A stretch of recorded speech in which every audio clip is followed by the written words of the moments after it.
bonsoir, bienvenue sur TV5 Monde et dans le magazine de l'art de vivre Nec Plus Ultra. Travail de haute facture et glamour chic s'épousent cette semaine pour notre rendez-vous avec une surprise gourmande venue de l'autre bout du monde. Sommaire. 15 stars de la décoration métamorphosent l'enclos des Bernardins à l'initiative de AD Intérieur. Un chef dans sa cuisine, le récit d'une grande histoire d'amour. Et on fait le point sur un marché insaisissable, celui des œuvres d'art. Nous commençons par le très prisé et très créatif événement AD Intérieur, qui cette saison a invité 15 stars de la décoration à travailler sur le thème de la métamorphose dans l'enclos des Bernardins. Vous allez voir, la haute décoration donne parfois des idées.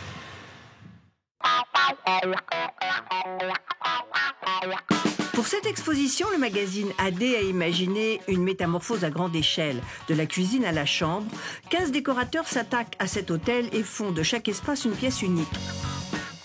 Un véritable lieu de vie apparaît alors où nos créateurs d'aujourd'hui chahutent le XVIIIe siècle avec poésie. Les arts décoratifs pour cette 4e édition de l'exposition AD Intérieur tutoient les arts nobles.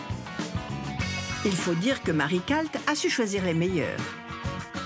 Cette année, on a emmené l'exposition dans un nouvel endroit. On a eu la chance de pouvoir accéder à ce lieu qui était autrefois le musée de l'assistance publique et qui est entre deux destinations, et ses propriétaires nous ont donné la possibilité de l'utiliser. Donc on est extrêmement heureux d'avoir d'abord un endroit où on est seul, avec une architecture 17e exceptionnelle, une cour magnifique, un jardin somptueux, ce qui est très rare à Paris, et aussi un endroit pas du tout connu du public, où les gens vont pouvoir découvrir le travail des 14 équipes de décorateurs, designers et artistes qui ont travaillé ici. Pierre Jovanovic enflamme littéralement le classicisme à la française avec ce piano calciné édité pour l'occasion par la maison Pleyel et la Carpenter Workshop Gallery. On remarque également un Jason Martin. L'idée de la métamorphose, c'était vraiment assez littéralement comment aujourd'hui on transforme un hôtel particulier 17e qui a gardé tous ses atours et tous ses attributs pour en faire un lieu de vie au XXIe siècle. Quelle est la réponse qu'apportent 14 décorateurs contemporains? Les 15 créateurs ont allumé l'esprit des lieux avec leur style joyeusement divergent. Une métamorphose sur le mode de la réincarnation plutôt que de la résurrection. Un lieu nouveau se matérialise dans cet hôtel devenu véritablement particulier. Disons que ce qui est intéressant, c'est qu'elles sont toutes très très différentes, que chacun a un parti pris, un point de vue, une source d'inspiration, et que le parcours, je crois, qu'on va proposer aux visiteurs dans cette exposition va être extrêmement varié et va montrer des styles très éclectiques. Laboratoire d'idées, le bureau de Rami Fischer repousse les limites de la matière et suspend le marbre, l'incruste. La lourdeur devient légère, la dureté s'adoucit. Passons au salon dufteux et fantasque d'Hubert de Malherbe. Le canapé ondulant se gonfle et se dégonfle au milieu de ce monde étrange qui se vit un peu comme une expérimentation surréaliste.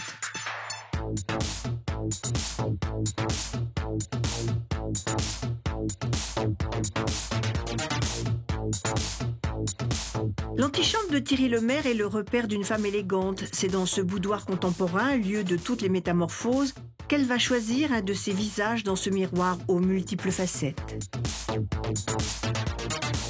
Une histoire émerge immédiatement de cet univers narratif où chaque objet dessine cette femme aux contours intuitifs.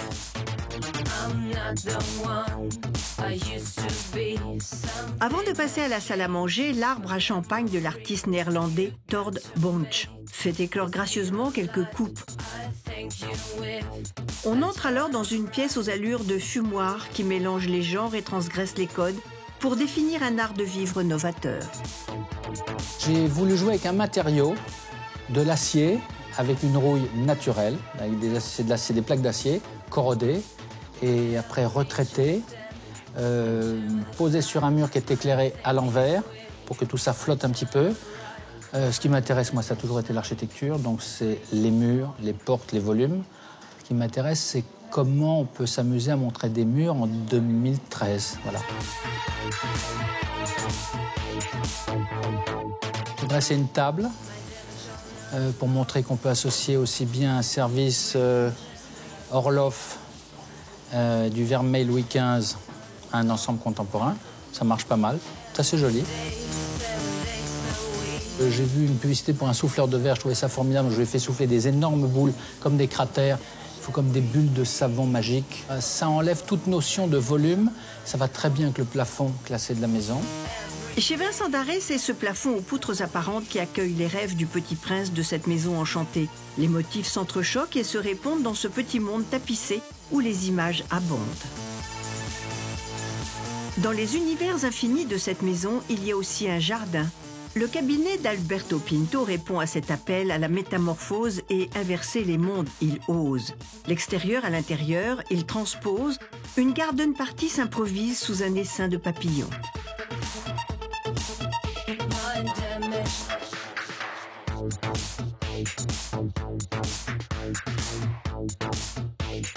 Dès que l'on entre, on sait qu'on est dans une cuisine d'architecte. Peu d'objets, que des lignes qui dessinent des volumes. Charles Zana construit une cuisine aux contours géométriques, sans artifice.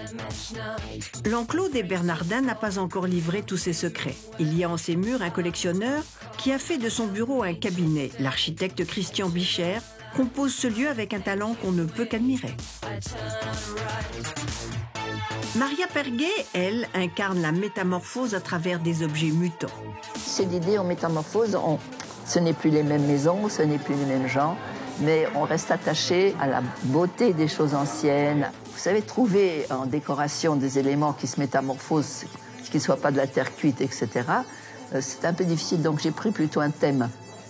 Voilà. Alors ça, c'est le bureau qui a 200, 300 ans, qui lui, n'existe qu'à l'état d'âme, mais qui, cette âme habite cette caisse, voilà, et persiste. Ça, c'est donc la souche qui est la vie. L'arbre est vivant, et c'est lui qui a fait son chemin dans l'acier pour sortir. C'est une véritable théorie de l'évolution des matières et des meubles qui est en jeu ici. Elliot Barnes transpose le salon de compagnie de Marie-Antoinette avec tous ses éléments clés dans un esprit ultra contemporain. Le lit de paresse de Philippe Hurel et Pierre Frey conservent à ce salon son esprit coquin. La chambre conçue par Gilles et Boissier est un espace très protégé, comme une boîte construite par un immense paravent.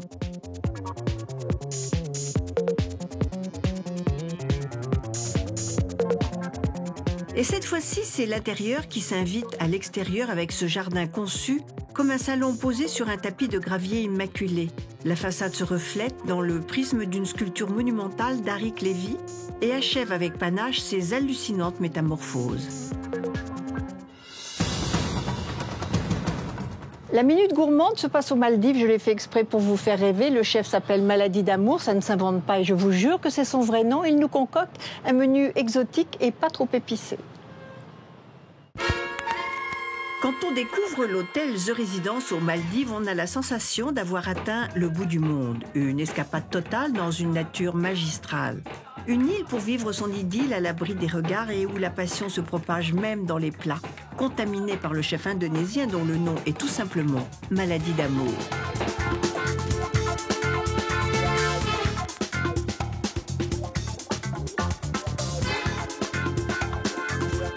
Le concept de Residence, c'est de lier le contemporain avec la culture du pays sur lequel l'hôtel se trouve. Donc ici, les Maldives. Culture des Maldives ici, on va le retrouver au niveau des toitures. Nous allons le retrouver également au niveau des boiseries, du mobilier. Et la cuisine. La cuisine est Maladie d'amour. Vous voyez, on ne vous avait pas menti. Bonjour. Bonsoir. Les chefs, amour.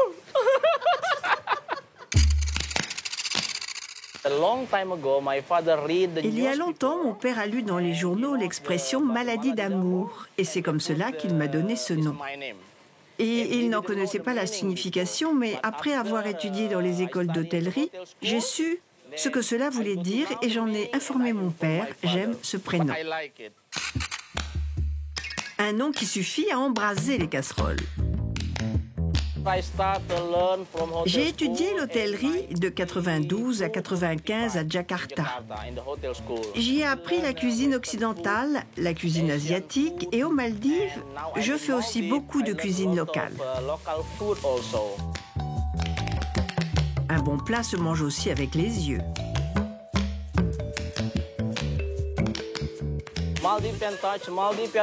La cuisine locale se prépare avec beaucoup d'épices et de poudre de curry. C'est le style des Maldives.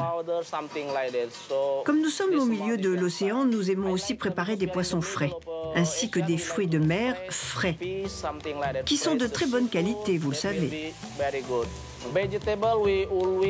Les légumes sont frais aussi. Nous les commandons aux îles voisines et nous en importons certains de Thaïlande. Les légumes sont très bons et très frais.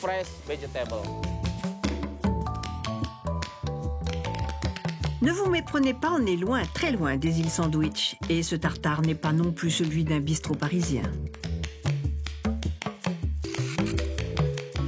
Aujourd'hui, nous servons un tartare de thon des Maldives.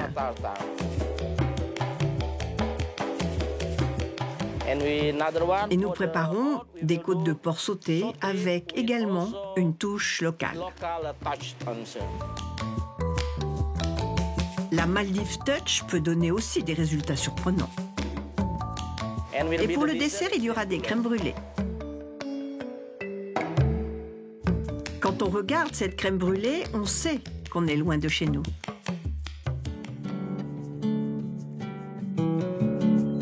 Et Maladie d'amour dispense son savoir à tout un auditoire. Vous pouvez écrire votre prénom, un dessin, ce que vous voulez. Nous essayons toujours d'être très flexibles ici. Si le client n'aime pas ma manière de faire, je lui demanderai comment il veut que je lui prépare. J'essaie de toujours écouter le client et de faire ce qu'il me dit. Avec ces plats, il est sûr de conquérir le cœur des enfants de 7 à 77 ans.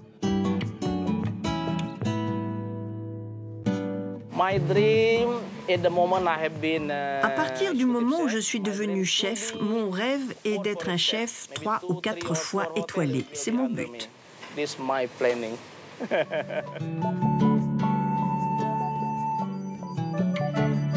Pour nous, le rêve est déjà atteint. Toutes ces pâtisseries, ça y est, j'y suis, le paradis. Merci beaucoup. Bye bye. Gageons que le restaurant de Maladie d'amour sera aussi étoilé que l'océan dans la nuit. Moins 3 300 000 euros de chiffre d'affaires en 2012, 120 millions de dollars pour le cri de Charles Munch. Les bras en tombent à la Vélus de Milo et nous, on perd notre grec. Où en est le marché de l'art? Réponse avec quelques avis éclairés.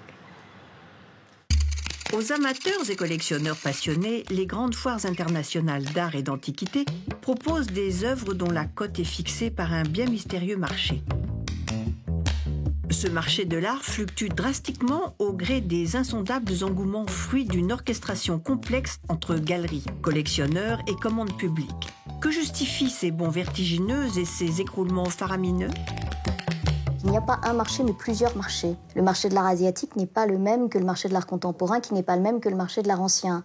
Et même dans chaque catégorie, le marché est à plusieurs vitesses, parce qu'il y a le marché des leaders et le marché des galeries ou des acteurs de taille intermédiaire, d'âge intermédiaire, qui ne sont pas ceux qui sont les plus chanceux aujourd'hui. Donc le succès n'est pas le même pour les uns ni pour les autres. Écoutons sur ce sujet Christian Dédier, spécialiste du marché des antiquités. En France, ça a l'air d'aller assez mal. Et pour quelle raison ça va mal en France?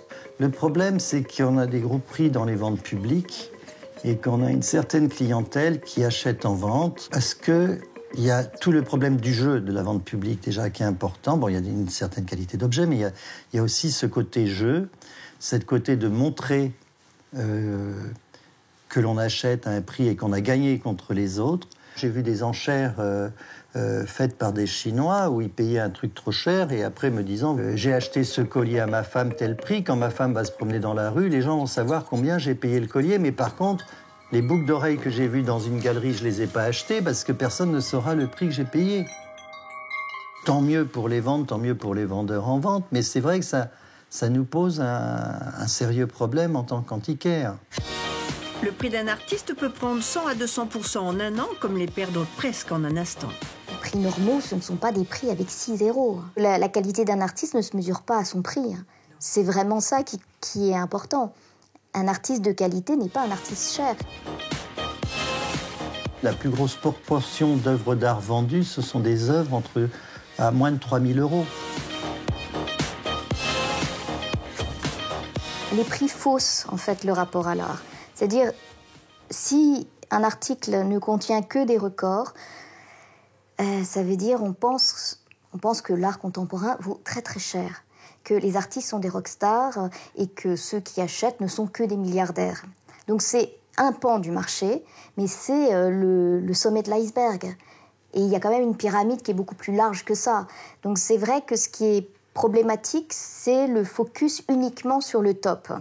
Une aura inaccessible participe à ces prix incompréhensibles. Collectionneurs ou investisseurs, n'oublions pas qu'au départ, on est tous amateurs. L'art a une valeur absolument universelle, qui d'une certaine manière n'est pas achetable. Et c'est le paradoxe, c'est pour ça qu'on a ces prix qui peuvent sembler fous, mais ils ne sont pas si fous que ça. C'est l'histoire qui le dira. Et dites-vous que la même chose se passait au XVIe siècle. Les prix que l'on estime comme dingues aujourd'hui, ils étaient aussi dingues au XVIe siècle. Il n'y a pas tellement de différence. Alors après, il y a des artistes qui valent extrêmement cher aujourd'hui, dans 2 siècles, ils ne vaudront rien. Et des artistes qui valent un prix assez faible, qui dans 2 siècles vaudront très cher. Ce qui s'est passé dans le passé. Donc la différence qui se passe aujourd'hui, c'est qu'il y a plus de riches, il y a plus d'artistes. Donc la demande d'art est plus importante et on est somme toute un peu perdu parce qu'il y a de plus en plus de galeries, il y a de plus en plus de foires, il y a de plus en plus de biennales, près de 150 biennales dans le monde aujourd'hui, ce qui est complètement des chiffres incroyables. Donc il y a plein d'objets, c'est ça le problème. Et c'est tous ces petits collectionneurs qu'on avait, qu'on ne voit plus, qui ont disparu.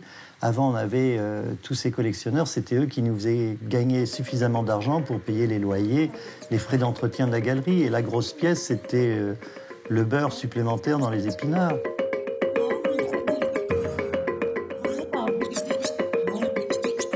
Les collections du Louvre ont été composées dans l'essentiel par des donations de collectionneurs. Et la différence aujourd'hui, c'est que ces collectionneurs ne font plus simplement des donations au musée, c'est qu'ils ont leur propre musée.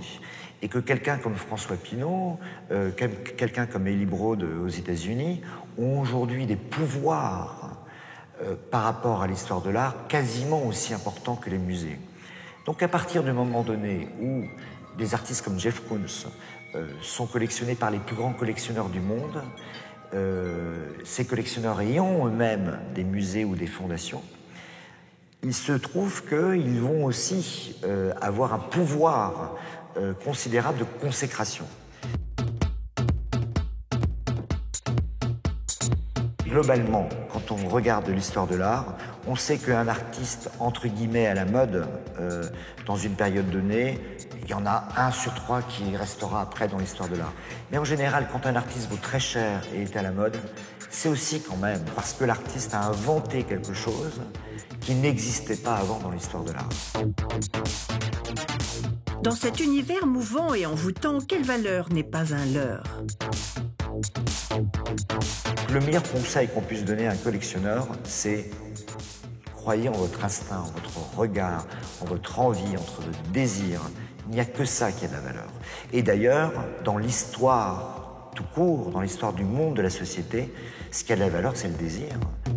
Et le désir donne des ailes. Souvent, le marché varie, bien folle qui s'y fie. Nous attendrons donc le bilan 2013 pour savoir quelle tendance se profile. Merci de nous avoir suivis. Merci à l'hôtel Bristol de nous avoir accueillis. Je vous retrouve la semaine prochaine, toujours sur TV5 Monde ou sur notre page Facebook. En attendant, voici notre coup de cœur, puisque le luxe à Nec Plus Ultra est d'abord une histoire de cœur. Au revoir. Devenues icônes de la maison Piaget, les roses ont désormais un jour consacré, le Piaget Rose Day. C'est dans l'orangerie éphémère du Jardin des Tuileries que les 350 invités ont été accueillis. Mélodie Gardot, fascinante dans cette robe blanc vin dont la couleur fait hommage à la fleur, porte des boucles d'oreilles en or blanc de la collection Piaget rose sertie de 126 diamants, taille brillant. La rose est une fleur, une couleur, mais c'est avant tout une manière formidable de voir la vie.